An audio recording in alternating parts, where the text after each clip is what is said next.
This episode of My Two Satoshis is brought to you by AdBank Network's newest software called Blade. Blade is a revolutionary ad blocking software that earns you ADB tokens while browsing the web and simultaneously blocking all other ads. Visit www.blade.software to learn more details and download their Chrome extension. Find the link in the description below. It's your boy Crypto Blood, and welcome to another episode of My Two Satoshis. It is June 11th, 2019. Shout out to my man Todd Kennedy for that song request today. Fabulous. Breathe. Oh man, classic. I already had this in my library actually, so it was an easy one to catch. Thanks for that song request, Todd. What's good, people? Hope you guys are doing well today, and welcome to another episode.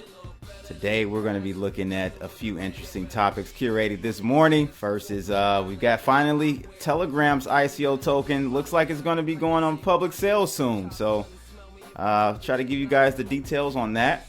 I don't know where it's going to be sold, how you can obtain and all that. Maybe this article from Cointelegraph, or actually CoinDesk, can explain that to us. Secondly, this is out of Null TX. 4 interesting Litecoin developments you should know about. You know, I'm not a huge Litecoin fan. I mean, I like it just because it was the first altcoin that I ever purchased. And, you know, it was near and dear to me, just like Dogecoin has been. So I love the community, big community. But I never saw enough competitive advantage for me to really be like, yeah, this is it. So hopefully this article will kind of give us some updates on what the community is doing. Because if you start to create those feature sets in your protocol that makes you better than another, not just because you have a little bit more supply and you think that the market is going to look at that as the silver to Bitcoin being gold, that's not going to be enough. It's still a deflationary currency, maybe less deflationary, but it is still a deflationary asset, in my opinion. I don't even know if I want to call it a currency. But if they begin to make these types of investments into the blockchain, into their protocol that gives them some competitive advantage, then they're going to really succeed. I think they're going to succeed anyway, just because of sheer fact that Litecoin was the second or first altcoin. It's gonna succeed at some capacity just because of that. So we'll take a look at that. And then thirdly, this really pissed me off, and I'm glad this will illustrate to you guys with EOS how the voting power really matters. But one of EOS's block producers, and the block producer I'm talking about is EOS New York. I just had the co-founder on my show maybe 2 weeks ago. EOS New York was kicked out of the top 21 block producers, and they've done nothing but contribute to the community. They've done a lot for the community. So when that happened, people really got upset. I was upset. I made sure I voted for EOS New York. And so we're going to take a look at what happened with this and how it happened. It looks like there was some colluding going on. And what you have to understand, I'm going to pose this question. In a free market, is there collusion? Yes. So you're gonna have collusion. That's just human nature to collude. So you're gonna have collusion, but what you want to see in a healthy free market is the ability to change that very quickly on a dime. And that's what happened with this EOS New York situation. We got them back into the top 21 BPs. And we'll take a look at the details with that in a second here. First, let's take a look at that heat map. We got a lot of red on the screen. However, percentage-wise, we're not doing too much. Just barely down 1/3% for Bitcoin. Almost break even for Bitcoin Cash. And Bitcoin Cash just went positive. Ethereum's up 1/3%. Litecoin is still rallying strong, up 8%. Ahead of the halving. EOS down just 0.5%, just about. And Cardano, the blockchain that has not produced anything tangible, is up almost 6%. And I believe the market cap is currently at like $250 billion, $253 billion. Bitcoin's dominance is at 55%. And before we get into the first article, I do want to get a shout out to moonlambotees.com. Check those guys out. Can save 25% till Friday. You only got till Friday to save 25%. They got their summer collection up there as well. And also smartcash.cc for sponsoring the channel. So let's get right into it, people. First article is out of CoinDesk, and it is regarding this giant Telegram ICO that's coming up. I think it may have some promising performance out of this coin if it is integrated the proper way. I'm still not thoroughly understanding how they're going to be using this token. So let's see if this article talks about that a little bit in addition to the ICO going public. It says here, messaging app giant Telegram's Gram token, previously sold to accredited investors in one of the biggest ICOs ever, is at last to be offered to the public. As reported by TechCrunch, a limited sale of the Gram tokens will take place on the Liquid exchange from July 10th. Okay, so we got a date. The offering reportedly comes before a public sale planned for October. Okay, so the public sale is going to be actually in October. The cost of the token and the targeted total for the raise are not being disclosed as of yet. The sale is being made via Gram Asia, which TechCrunch says is a Korean entity claiming to be the largest holder of the Gram token. Grams have previously only been sold to accredited investors in Telegram's massive two-phase ICO in February and March of 2018, a sale that brought in around $1.7 billion. The funds were to be used to develop the Telegram Open Network, an ambitious blockchain meant to decentralize multiple facets of digital communication, ranging from file sharing to browsing to transactions. According to the Gram sale page on Liquid's website, TON brings speed and scalability to a multi-blockchain architecture that addresses the needs for minimum transaction times and airtight security. It also states that the sale is open to all investors globally, but excludes some nations, including, of course, the USA and its territories and Japan, most likely due to fears that the token could be considered a security in those jurisdictions. If we don't see that we are not free in the land of free, I don't know what we'll show you. I'm just saying. As reported by CoinDesk, whether Telegram would eventually hold a public sale at all was in some doubt due to such regulatory risk. And finally, it says investors signing up to Liquid for the sale can purchase grams with either US dollars or the USDC stablecoin. Wait. So you're telling me that the only way you can purchase this token is through US dollars or USDC, but US citizens can't participate? Anyway, you guys let me know your thoughts about this. And up until now, I thought possibly US citizens could participate. I think the Gram token is going to be a huge success. This is another one I'm telling you guys, for some reason, I just got a gut feeling that I feel like this Gram token is going to do very well. Unfortunately, US citizens won't be able to participate in this. Are we surprised? No. This is sad. This is just sad. But yeah, if you guys are outside of the US, definitely I think you should take a look at this Gram token at whatever point you can get it in October. This TON network might be something we need to pay attention to. You know, it's always the projects that come out of nowhere, left field, not running around like Justin Sun, all in the videos with Kobe Bryant, doing interviews and meetings with Buffett, and none of that. They're just actually building a blockchain. You gotta watch out for those type of projects. And they have 1.7 billion behind them. That's the key. And this is why I like EOS, because they have the capital behind them. Money makes the world go round. And if you are fully funded and you have a good team, man, you're going to go far. So you guys let me know your thoughts on the TON network and the Gram token. For whatever reason, I thought the TON was the token, but now I understand we've got the Gram token on the TON blockchain. I got it. Next article out of NullTX, 4 interesting Litecoin developments you should know about. Yes, I want to hear about this. Litecoin, while often dismissed as a lesser clone of Bitcoin, is doing a lot of things right now. In fact, there are several recent and upcoming developments which show this community is still very much alive and kicking. The first being the Litecoin hash rate spike. So one doesn't have to look far to see how well this popular altcoin is performing these days. While the opinions on Litecoin may always be somewhat divided, no one will deny this project is attracting a lot of positive interest, especially where cryptocurrency miners are concerned.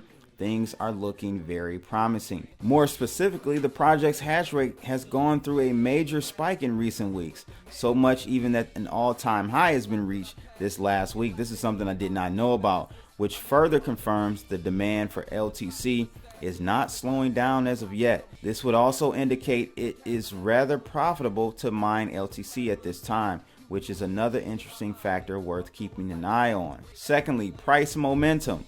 Whereas most cryptocurrencies are struggling to note any form of price stability right now, things are a little bit different in the Litecoin camp. Although this market has seen its fair share of fluctuations this year, it seems it is more than capable of moving up without relying on Bitcoin too much. This is also the primary reason why LTC has entered the market cap to top 4 again. And the number 4 and most important development, in my opinion, for this rally is the upcoming block reward halving.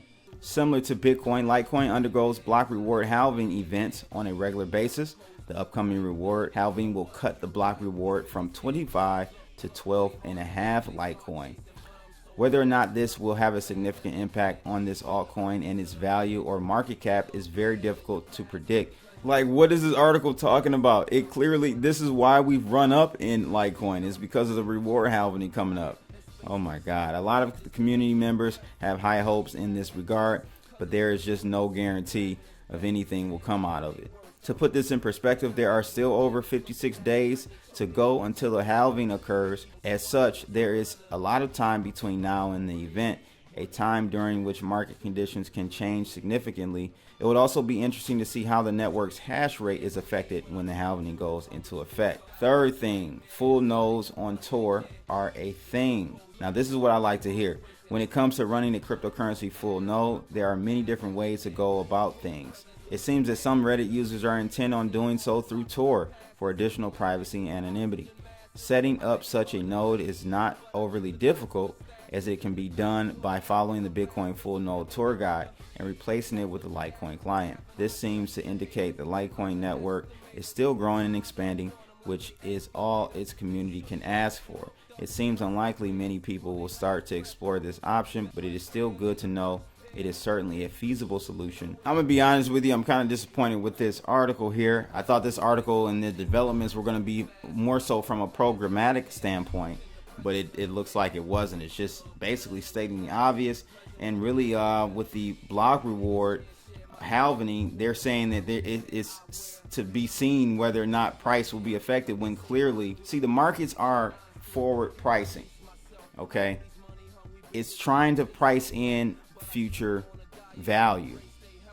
That's what markets normally try to do, is price in future value of an asset, and that's what is happening with Litecoin right now.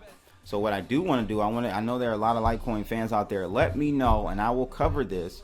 Let me know of the developments going on with Litecoin from an actual technical standpoint on the blockchain, what projects are going on. I would love to cover it, but this didn't do any justice, really, this particular article. So yeah, you guys let me know in the comments below what's going on in the Litecoin community, because I would love to cover it.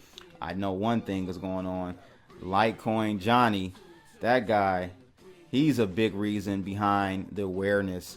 I'm gonna be honest with you, he's a huge, maybe like 60% of the reason the popularity of Litecoin in the last couple of years. You know, you definitely have to give him a lot of credit here. But yeah, the price run up we're seeing since January, or maybe you want to say February, is all a direct correlation with the halving coming up. And what's going to happen is price will price in the halving. So it's literally like buy the rumor, sell the news type of scenario, even with halvings. Once the actual halving occurs, you're going to see a drop in hash rate, and you're going to see a pullback in the price. Now, that doesn't mean we're going lower than our previous lows where JSNIP 4 told you to sell. No, I'm not saying that. I'm just saying that, you know, you're going to see a pullback, and then you'll see equilibrium from there after the halving. Last article for today, and it's a good one. It's definitely showing EOS in the right light here. Abrupt EOS block producer demotion sparks concerns over centralization. One of EOS's best behaved network validators briefly lost its rank after a year of dedicated service. Is this good for EOS? On June 7th, one of EOS Network's most consummately professional block producers, the companies that run nodes to validate the network, was unceremoniously voted out after nearly a year of stellar service. Though EOS New York was swiftly voted back in, some observers are pinning the events on a group of Chinese whales who colluded to rig the results. Is this fair, and indeed is this bad?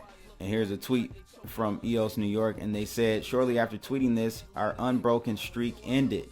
So essentially they tweeted about how they have been producing and validating blocks for over a year straight, and I guess someone saw them flexing and decided to bump them out. It says EOS's brand of democracy is super quick, with votes on who gets a place in the top 21 member strong cabal of network operators taking place every 60 seconds. Block producers operating at any one time are charged with hashing together transactions on the network, which they do every half a second. EOS New York, an independent and self-funded producer that was voted in 375 days prior to June 7th, wasn't strictly voted out, but instead saw its ranking slide below 21, with other producers taking its place. There is a dearth of raw data, making it difficult to ascertain exactly who cast which votes and who ended up with the commanding share of the vote, but a cursory glance of the voting registry shows that 9 of the 21 current reigning champions are based in China. In the EOS community on Reddit, observers said the EOS New York ouster was the final straw, a sign a powerful vested interest had taken control. We need to stop the Chinese from colluding, wrote one observer. And he also goes on to say, and Singapore, another popular block producer, is not even run by Singaporeans. It's run by China. Nevertheless, in comments to Decrypt Media, EOS New York spokesman Kevin Rose, who I just interviewed maybe about a week or so ago, was sporting about the loss. We are independent and self-funded, he wrote. We are confident in the value we bring to the community, and we'll work our way back. We reinvest back into EOS through open source software, community leadership, and governance. And I don't know if you guys heard what the CSO over at Ethereum's incubator Consensus said about EOS and what happened. He described the network's vulnerability to whales as a point of centralization. But Kevin Rose's response is that it's nonsense. Us moving out of the top 21 and back in again is like taking a cherry off the top of an ice cream mountain and then putting it back. The fact that the voting is so close among most of the top 21 is good. Block producers should be able to be moved around. Would incumbency not be worse? Exactly. And that's what I want to drive home with this article, guys. This shows us that our voting works on EOS. It's a fierce competition for the first 21. So when you see a good block producer like EOS New York get kicked out because of other votes coming in, we as a community need to rally around and vote more for EOS New York and get them back in. And that's exactly what happened. You know, some try to spin it off as bad. No, this illustrates the positive and more democratic way that DPoS works. I think this is great, man. And this should really illustrate and drive home to you guys, because we have a right every 60 seconds to vote, to give our voice, no pun intended, on the blockchain on as far as who should be rewarded for block producing. That's a powerful thing, and that's something we don't see in Bitcoin. We don't see in Ethereum. You know, there's no way. China holds, I think, 3 entities, and I think 2 of the 3 are in China for Bitcoin that hold more than 51% of the hashing power right now. So we couldn't just today, in the next 60 seconds, vote them out, because the way things have developed, people can't mine on their own with Bitcoin. It's just not even worth it. They need to mine with pools, and those pools normally have better luck because they have higher hash power. So the likelihood of them finding a block is much higher than if I were to try to mine by myself. It would take years and years and years to find a block, if ever. So that's kind of my 2 Satoshis on that. What do you guys think about that? I'm glad to see them, that we were able to vote them back in. I did definitely put some votes toward EOS New York myself, and I hope others did too in the EOS community. We got to put our money where our mouth is, put our vote where our mouth is. So again, that's pretty much it for today, ladies and gents. Make sure you guys like, share, and subscribe to support this channel. Again, check out Moon Lambo Tees. You got 4 days left to save 25%. Use the code CryptoBlood25. That's pretty much it for today. I want to give a shout out again to Todd Kennedy for that fabulous Breathe. Classic hip hop joint right there. It's your boy Crypto Blood. That's my 2 Satoshis for June 11th, 2019. I'm out of here, people. Ha!